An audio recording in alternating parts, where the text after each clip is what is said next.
Service pensioners union Shoranur ബ്ലോക്കിന്റെ ആഭിമുഖ്യത്തിൽ ലോക വയോജന ദിനം ആചരിച്ചു.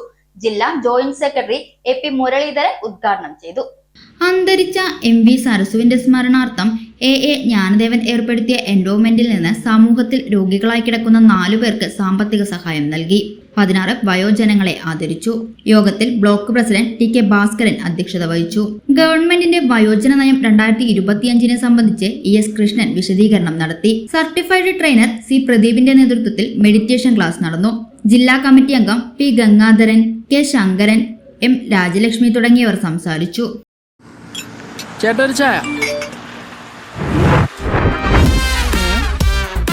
സൂപ്പർ ഫാസ്റ്റ് ആണല്ലോ. ഇതിന്റെ കേരള വിഷൻ വൈഫൈയാ? ഫാസ്റ്റ് ഒക്കെ തന്നെ, പക്ഷെ Kerala Vision wifi connection free ആണ്. ചായ ഫ്രീ അല്ല, കാശട് Kerala Vision free wifi connection. Free ആയി കണക്ട് ആവൂ.